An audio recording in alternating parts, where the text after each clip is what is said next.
Hey, whoa, what a Wednesday. It is Wednesday, January 15th, 2024. It's Rumor and Innuendo. I'm Dominic D'Angelo. That over there, boom, over there, Robert Karplis, WE Creative _ish. Robert, we got a lot to talk about today, including AEW, The Maximum Carnage. How are you? I'm excited to talk about the Sega Genesis video game Maximum Carnage, featuring Spider-Man, Venom, and Carnage. What a game, and Moon what an Knight 2. exciting night! Remember I'm Moon Knight was guessing in that game? I'm guessing they're airing this on Steam. That's the video game Yeah, streaming side, Steam, right? right? Twitch. It's on Twitch. Twitch, sure, Yeah. I cool. love that game, by the way. It was amazing. I never beat it. Did you ever beat it? I had played it a couple. I didn't have a Sega Genesis. I was Oh, a really? Nintendo household. I only picked video game systems based on who had the best wrestling video game. Interesting. Started with just a Nintendo Classic because it was Nintendo and everybody had Nintendo and Nintendo was Mhm. great.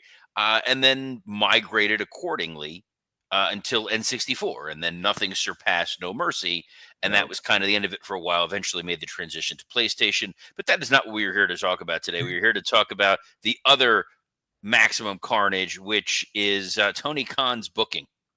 My goodness. Yes. Should be an Yay. interesting one. Should be an interesting one. But before we dive into that, a little bit of news I did want to touch upon that kind of developed a lot over the course of the day was Corey Graves. He aired some grievances out on Monday night after Raw aired. Seemingly, people speculate if it was work or not. We talked about that aspect to him. Hey, then he was going to show up on NXT and create some waves. Well, Robert, after we got off the air, he was removed. And that's according to PW Insider, and was not on NXT. His brother, Sam Adonis, did tweet out that it was not a work. And then we're just left in the lurch here. I don't know exactly what's going on, but what are your thoughts on the developments of this Corey Graves situation? Is it still an angle maybe going, or is there a little bit more to this? My gut's telling me this is an angle. Mm-hmm. I hope that this is an angle, but I had to look at this first of all from a logic standpoint here. When Corey Graves was a wrestler and he was injured and basically told you're never going to be allowed to wrestle again, the WWE groomed him to be a broadcaster. Mm-hmm. He had a home, he had a job that he still has. To our knowledge, he has not been cleared to wrestle, cleared to work in the ring again. And if he were to leave WWE in such a grand fashion, there is not an immediate avenue for him to go pursue. AEW is overflowing with announcers right now. Yes, they got rid of that one New Japan goof from the Chris Wrestle Charlton. Dynasty show. Let's not say names. Oh, But when you realize all the people that they have that are there ready to be on commentary, I don't see Corey Graves making that jump to go to AEW. This feels very much like a storyline. And the fact that there were these reports of him going through TSA and he said, I'm going to be on NXT, and then he's not. If there really was an issue, it would have been immediately like WWE would have immediately done something. They would have announced Corey Graves has been suspended, Corey Graves has been relieved of his services, what have you. We haven't seen any of that. And the only person who's saying this isn't a work, this isn't a work, this isn't a work is his brother Sam Adonis. It feels like there is again, we're rumor and innuendo. It feels like there's a possibility that if Graves were cleared in some capacity, that he would get some sort of a one-off match, potentially against Pat McAfee. mm-hmm. That kind of feels like that's where there's potentially some money in it. Or given how NXT went last week, maybe he's going after Booker T. Maybe he's moving into a different role in the organization as a manager, as a mouthpiece, as something. Given how well WWE has taken care of him and the health insurance that it's been afforded to him, obviously his wife Carmella finding a lot of success in WWE before leaving for her pregnancy, I just don't see Graves being this reckless, this publicly, and then nothing. I agree with you. I think the way WE2 has been having this tendency of really trying to blur the lines in a different manner of telling a story when it comes to even like, Kevin Owens in the backstage footage with him and Cody, certain aspects of that. But to your point, like they've really did protect Corey after he got hurt and looked out for him and gave him this opportunity to do the broadcasting, and he's flourished at it.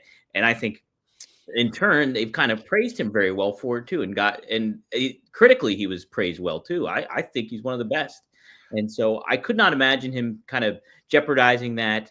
And there's a lot of stuff in place to really set the tone for, hey, yeah, you could have him and Pat McAfee maybe have a one-off or anything to that effect. So, I think to me the other big glaring piece of evidence is if Corey Graves privately, who by the way, reports to Michael Cole. They mhm. have a great rapport on air, but he reports directly to Michael Cole. Michael Cole is the vice president in charge of commentators. And since taking that role, people have been very happy with what Cole has done. Mhm. If Graves genuinely really felt this way, what we would have seen would have been Joe Tessitore and Corey Graves on SmackDown, and Wade Barrett shifted over to NXT. Right, because yeah, Wade had experience in talking to NXT. That was his comment, where he started a little bit too. After moving from NWA. So yeah, I'm with you, Robert. I think I lean more towards that. This is all an intriguing angle. So we'll have to wait and see, though. Keep tabs. Keep tabs. All right, time to keep some tabs on AEW: The Maximum Carnage. Quite the lineup they have here, Robert. Headlined by the return of Kenny Omega, in-ring return of Kenny Omega, as he takes on the Machine and Brian Cage. So good starter. Never before seen. These guys been there since the beginning, basically, with AEW. So pretty intriguing match to have. Not a lot of hype, obviously, 1 week, but here we are. Well, it's Kenny Omega's return to AEW. Mhm. We obviously saw him wrestle in New Japan against Gabe Kidd. It was a hell of a match. His return last week on Dynamite, he got confronted by the Don Callis family. So it made sense that someone from the Don Callis family would have to wrestle Kenny Omega as part of that return. You're not going to immediately sacrifice Kyle Fletcher. You're obviously not going to immediately jump to Takeshita. This kind of feels like a safe match.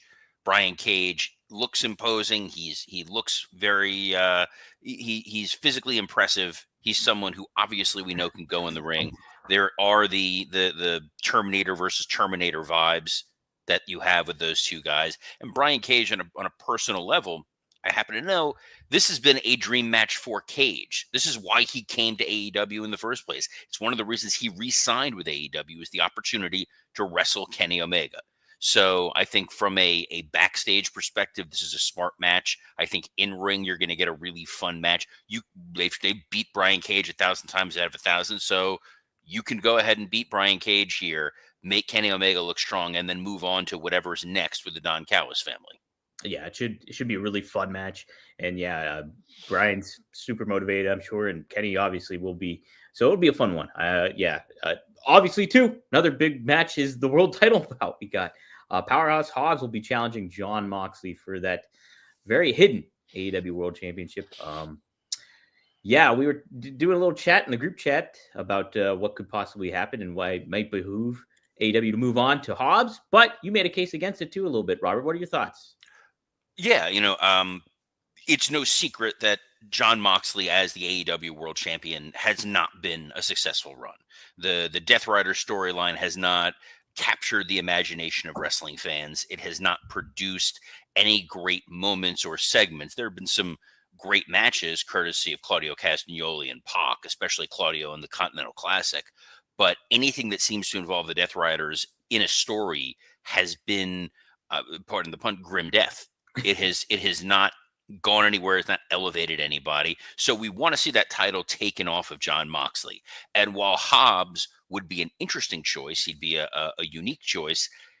It's one of those situations where the belt is making the man is not making the belt. And that title right now is an ice cold title.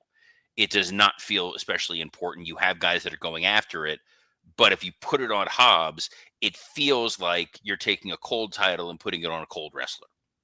If they had built up Hobbs, if there was a groundswell, a longer term story, maybe this could have worked. But the idea of Hobbs capturing that title, you then go, okay, what next? And there are other people who will do a lot better for AEW having that gold, be that Swerve Strickland, Hangman Adam Page, Will Ospreay.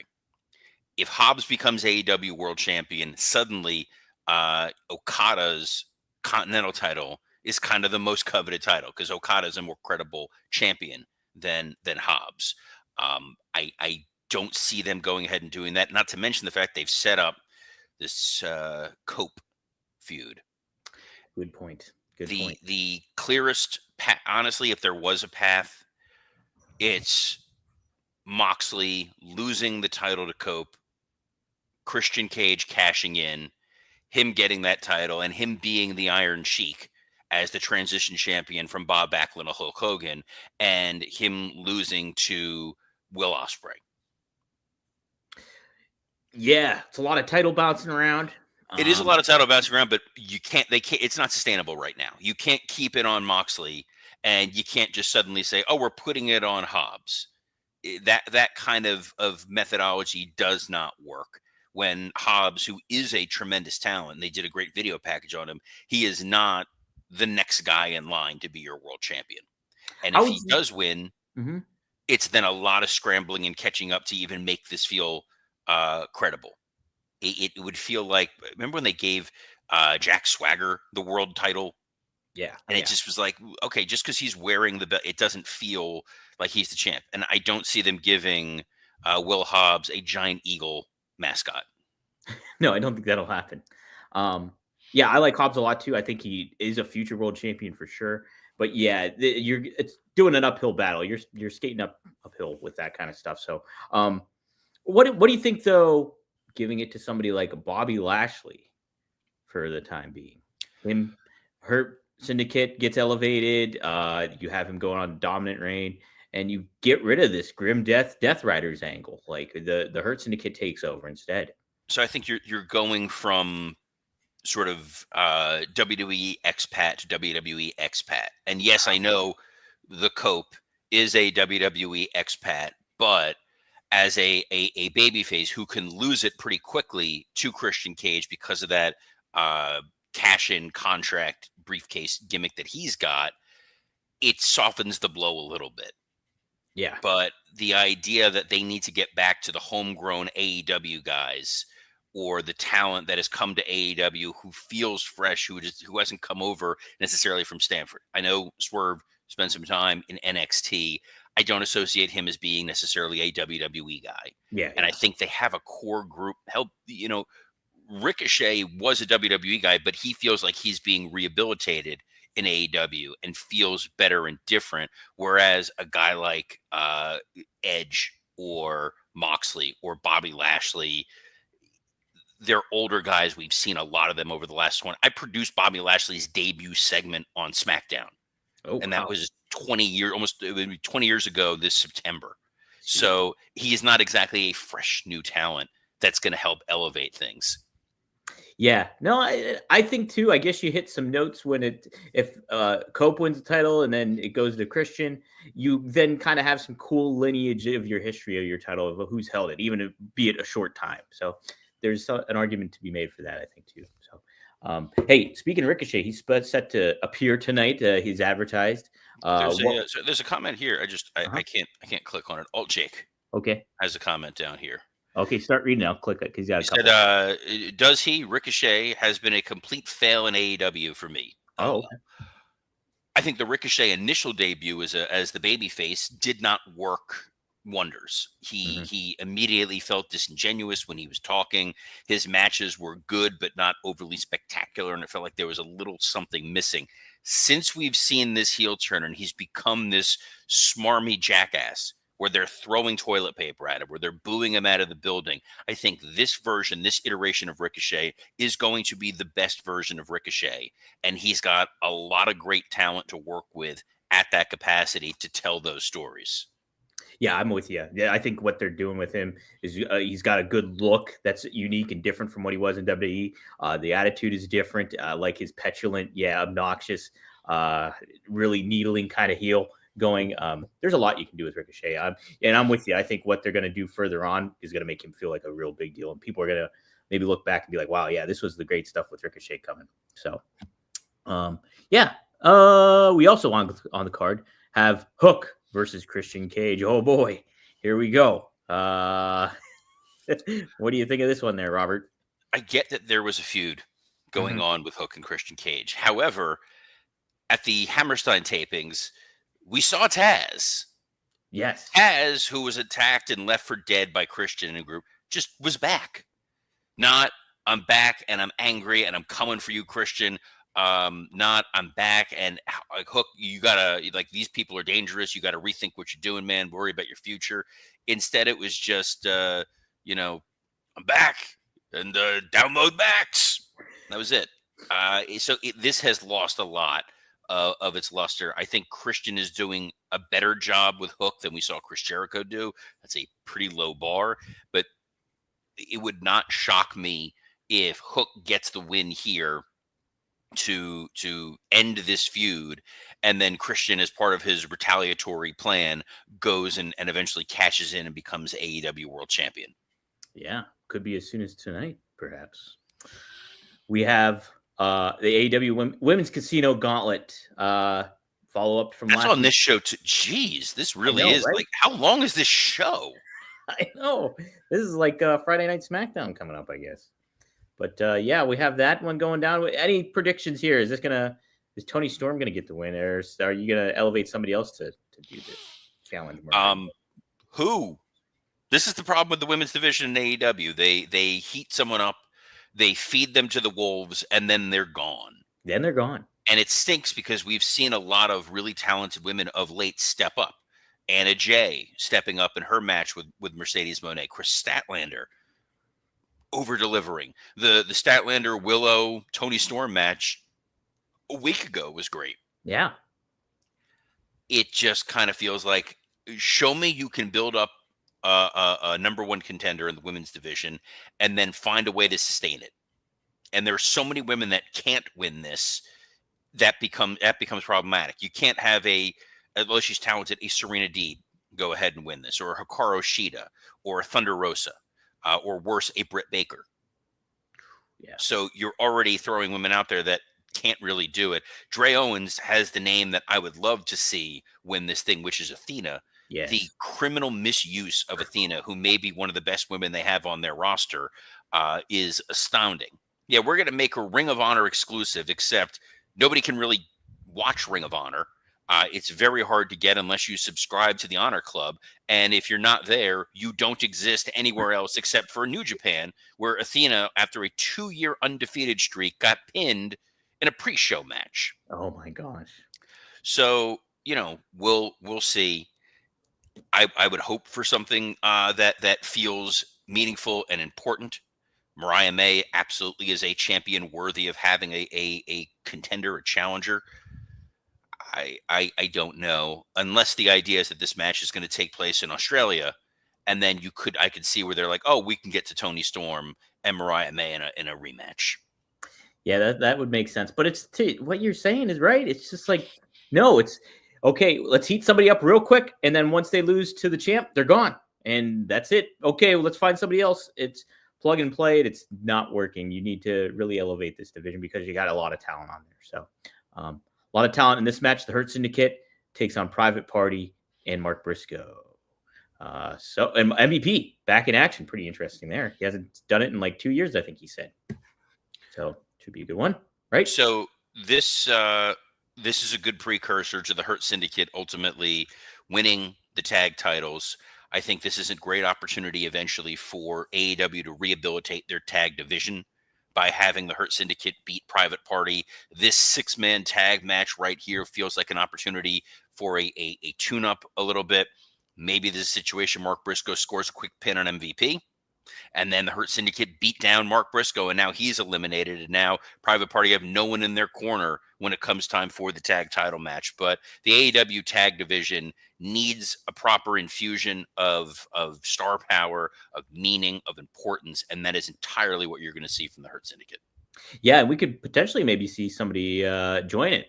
Maybe Max Caster interferes, or causes chaos and furthers the storyline between the Acclaimed, another tag team that's there, but hopefully isn't pretty soon because they both need to move on, I think, from one another. But should be intriguing. Really stacked card, Robert. Hopefully AEW delivers and makes it feel like a big deal because how they've been doing. I was talking to a casual fan today, and he was just saying, yeah, they don't seem like a big deal right now. And I was like, they really don't feel like it. They don't, and with the lineup of talent that they have and the opportunities that they have, they really should. They really do have the right talent. They just need to utilize them properly. Yep, absolutely. And sometimes that's what it is. You have the potential, you have the opportunity, you just need the right tools. And guys, sometimes you have the right talent, but sometimes you need that extra right tool in order to be able to deliver. And by deliver, I mean have better sex, thanks to our friends at Blue Chew. Blue Chew is the original brand offering chewable tablets. Their erection-enhancing tablets help men achieve stronger, harder, and longer-lasting erections for sexual activities.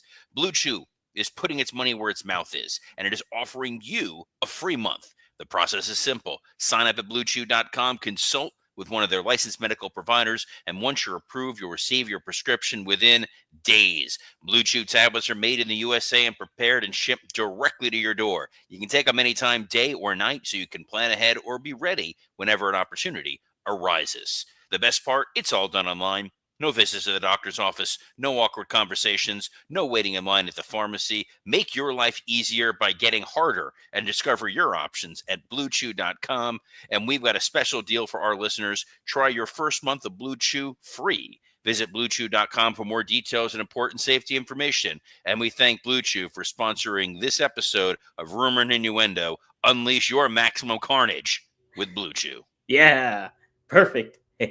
Hey, something that's not blue, but will more be red is the presidential inauguration coming up, Robert. And you got to get ready, brother. Yeah. Wait, what the hell's on the red sheet that I didn't read? You didn't read this below? Oh, jeez. No.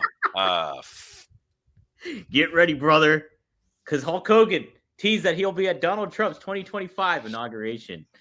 He was on Jesse Waters, Fox News, and says, well, there's a little birdie that says, I might just be there pulling a few shenanigans, brother. I got my Trump pump back on, and I'm going to be riding dirty all the way to that inauguration.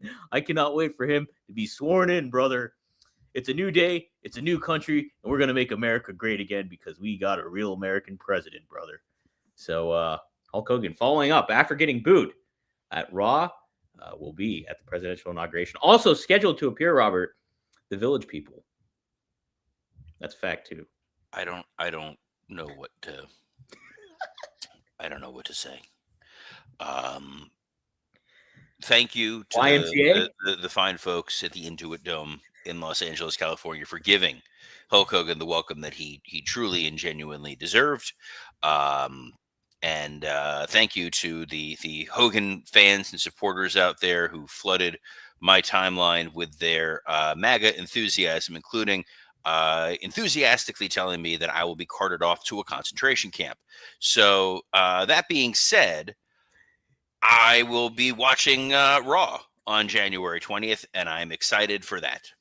My goodness, yes, wow, a lot of competition. Also MLK Day that day, so that'll be nice. And on top of it, the college football finals on. And the college, I'm not an Ohio State guy. I don't want to necessarily see Ohio State win. I don't. Yeah. So Ron Ward says they started talking about Trump and Hogan, and the stream started buffering. Coincidence? I think not. I think he's got a good point there. I did not know that was the end of the show. I'm good. I'm good. I've said all my piece here on Rumor and Innuendo. You can follow me on Twitter at WWCreative_ISH. Dom has podcasts. You can go look those up wherever the hell those are. But we'll be back tomorrow, every day, Monday through Friday at noon Eastern, plethora of platforms, including the WWCreative_ISH X account, the @SE Scoops X account, the @Dominic D'Angelo X account, and on YouTube on ad-free shows, Rumor and Innuendo, and Working Stiff. So on behalf of the man that I need to start vetting before he goes ahead and puts together run sheets, Dominic D'Angelo, I'm Robert Karpolis. Best of luck in your future endeavors. Oh man, this is running wild, guys. Running wild. Maximum Carnage.